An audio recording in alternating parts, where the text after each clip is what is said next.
Hi guys, episode 20 coming at you today, and this is going to be a listener Q&A. I put a Q&A box out on my Instagram the other day just for coaches asking some questions, and I got some interesting questions back, so I'm going to cover them today. In future, I'll be doing these probably once a month. So if you want to ask any questions, go to my Instagram, which is Matt_Physique Collective. And when a Q&A comes up, ask away. I do a general Q&A every Friday. That's just kind of anything goes. Well, this is going to be specifically for coaching. Obviously, podcast for coaches, shock. So ask any questions and I'll cover it here. So I've got a couple questions which I'm going to dive into. So I'll start off with Lactic Addict Luke, one of my clients. Shout out Luke, absolute hero. And he's asked, where's the standard of coaching worst? PT, online, or business? I'm assuming this is a bit tongue-in-cheek question, but I'll do my best to answer it. So typically, I would say online is where you'll find the worst skill set. Now, that sounds a bit unfair, so I'll justify my answer here. PTs at least have to have some qualifications. Now, obviously, your local demographic, the geographical area, is going to determine the quality of that PT. But at least they have to go through some formal education to get there. The reps, level 2, level 3. We can argue they aren't particularly great quality in terms of the information is quite outdated, but at least they've had to go through some formal process of education. This can be getting better. I suggest any PT obviously engage in some formal training.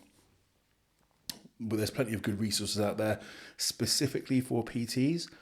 The PT project run by Paul Standell and James, and I've just had a mind blank what his last name is, but those guys have got a great course there, specifically designed for on-the-floor PTs, and I've seen they put out great information.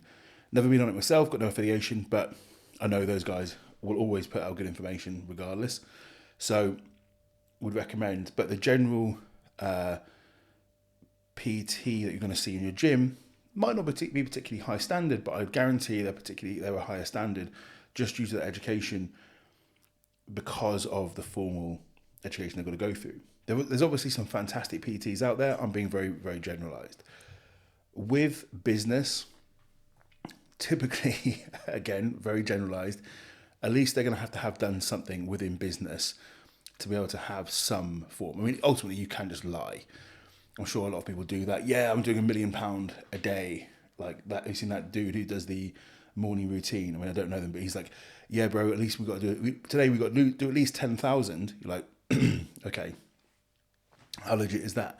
But for the most part, these guys have probably done something in business, right? They've probably maybe got a 20, 30K a month coaching business. They've probably made it there. They know some of the things they need to do.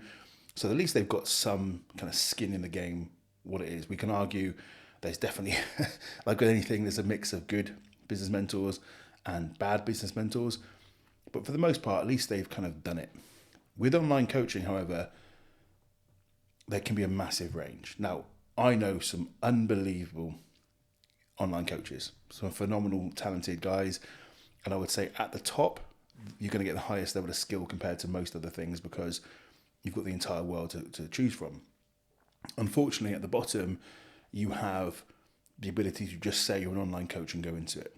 You could just put on your Instagram bio, online coach, and start taking on clients with no education, no understanding, nothing. And therefore, if we were to look at the where the worst standard is, it's going to be online, just because anyone can do it. And unfortunately, you do tend to see this. Someone does one diet or one photo shoot or one show. I'm an online coach. But that's just the nature of the world we're in. It's an unregulated industry. That's why this podcast is out there. That's why Physique Collective is out there. That's why my coaching academy is out there, to try and create better online coaches. But that's where I would say the general, like if we were going to say where's the worst skill set, it is online. But the best skill set is also online as well. So it's a big range. But that hopefully answers that question.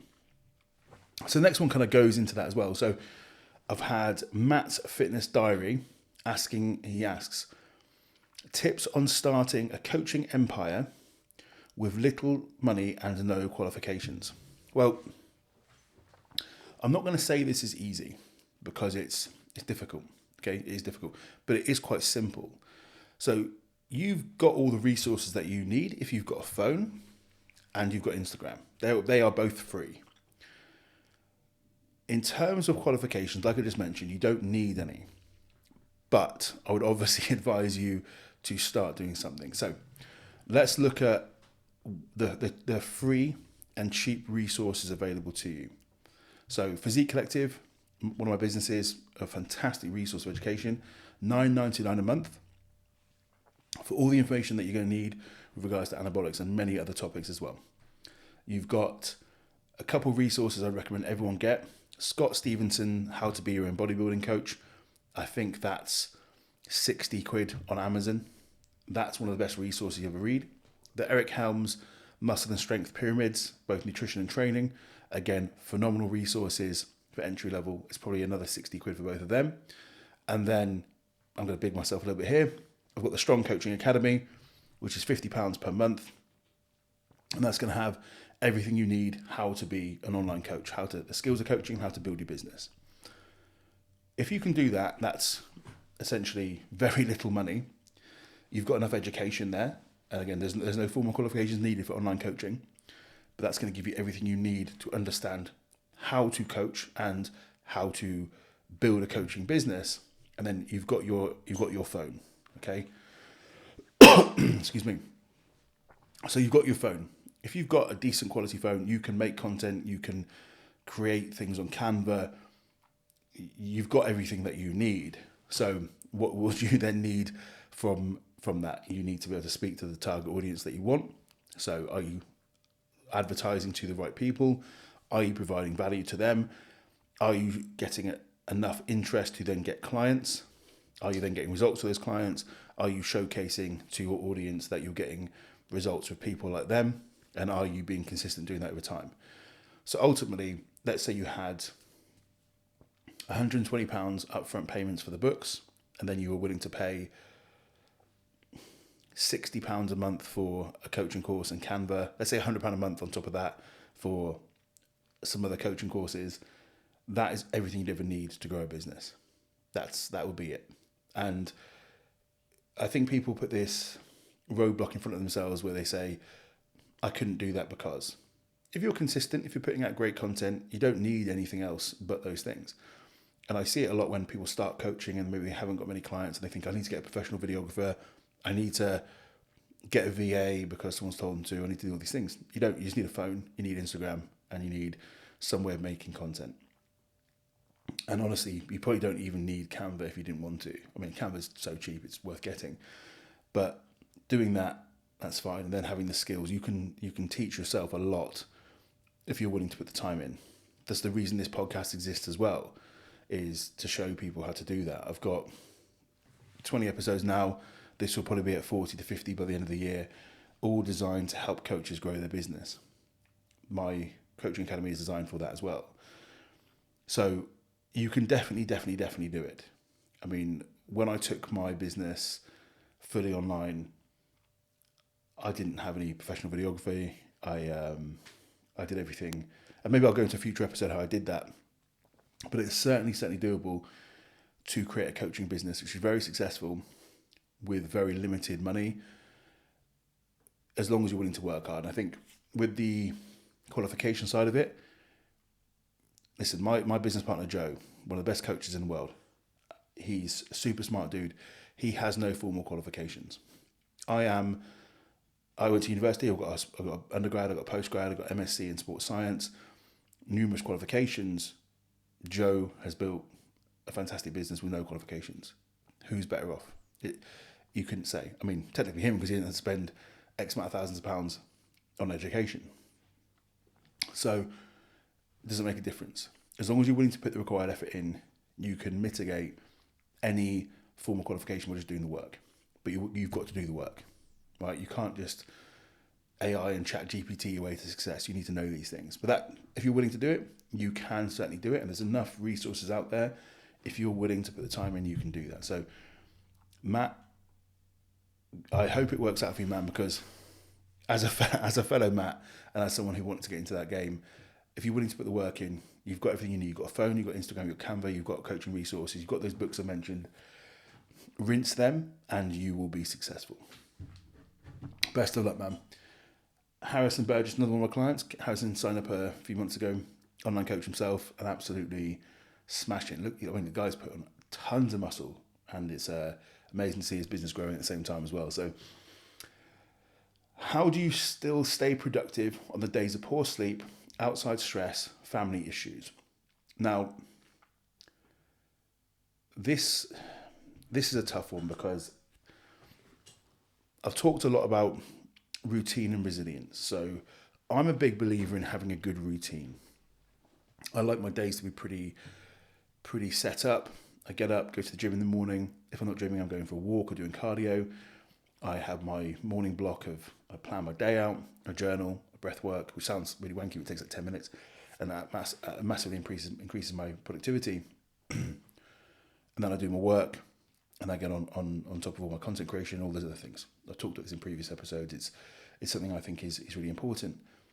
But you also need the other side of the coin, that's resilience. Because if you can only be successful under the perfect conditions, with the perfect morning routine, with all these things, you will fail when something else comes into play. So let's say in this example, was it poor sleep, outside stress, family issues? If you have only got the ability to be successful in this routine, when you're out of routine, you'll fail. So you need that other side of the coin, which is the resilience. If you have resilience, you can be successful no matter what. And I would encourage yourself to remind yourself of that fact. You just need to be resilient. So I'll give a personal example because it's something I've had to go through recently, and maybe we can sort of use that as an example. And this is by no means to say like I've had it that hard or anything like that. It's just an example I can talk about from my personal experience. So within the last year, I've had a couple of deaths in the family. My dad's had a couple strokes. Quite recently, my girlfriend got taken to hospital with meningitis. We were in hospital for a week, so I was in hospital for 12 hours a day, making sure I was there for her. And these were obviously emotionally turbulent times, logistically turbulent times, and obviously not ideal working conditions working from a hospital. And I didn't miss a single check-in. Now, I'm not saying that to give myself a pat on the back. It's nothing about that. But you have a choice in those moments whether you're going to be successful or not. And I think if you'd ask me, do I want to do this work? Do I want to do this stuff? No, obviously not. I don't think anyone in the world would be like, yep, I really fancy this right now. But you've just got to do it. Now, was I as productive as I want to be working for hospital? No.